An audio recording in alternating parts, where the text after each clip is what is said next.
During my holiday, I spent about 3 weeks in Japan. I arrived pretty late, so I couldn't check into the hotel that I initially booked, so I booked the cheapest hotel that I could find nearby. Aesthetically, it was quite nice, but it did have easy access to the building, meaning anyone could come in and go to any room as they please. Plus, there was no security in sight. After arriving in my room, I ordered some food and watched some TV. I was still pretty jet-lagged from the flight, so I started to get ready for bed. As I was falling asleep, I felt the urge to double-check the door just to see if it was locked. I didn't think anything was going to happen, but I'd rather be safe than sorry. About 5 minutes after I checked the door, I heard footsteps outside. Initially, I thought it was someone leaving their room, but the footsteps started to pick up speed. The sounds started getting louder and louder, and I started to freak out a little.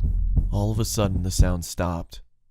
I looked at the light shining through the bottom of my door, and there was a shadow of a person. At first, I thought it was room service, but it was too late for that. Or maybe it was some drunk idiot who was at the wrong room. As soon as I switched my light on, the shadow disappeared. I was confused, but I reluctantly went back to bed. That's when I suddenly heard scratching coming from my door, so I immediately turned my light on and shouted, "Who's there?" After a moment of silence, I heard the footsteps slowly fade away.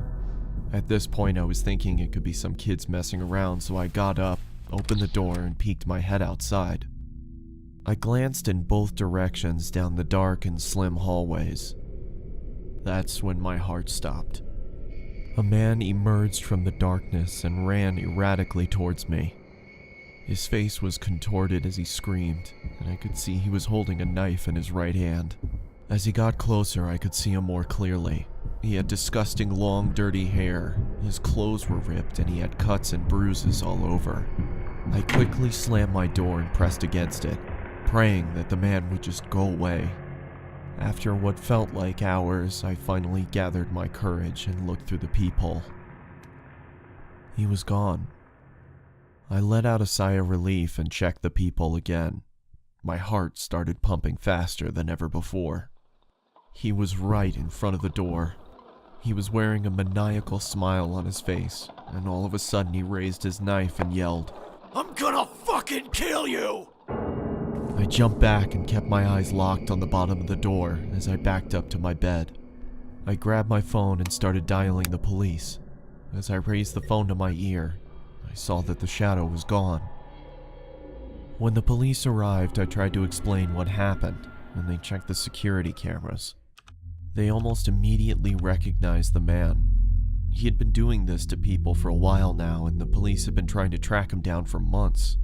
After a long night of no sleep, I finally arrived at the right hotel that I had booked initially in Tokyo. That creepy guy was still on my mind, but I thought the chances of him being here were pretty slim, so I didn't bother locking my door that night.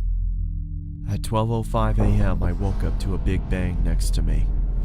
I turned around to see the same guy passed out on the floor, with a knife in hand. I was in shock. How did he find me? I quickly ran out of the room and locked him inside. The cops came and he was finally arrested. Let's just say I'm always going to be locking my doors from now on.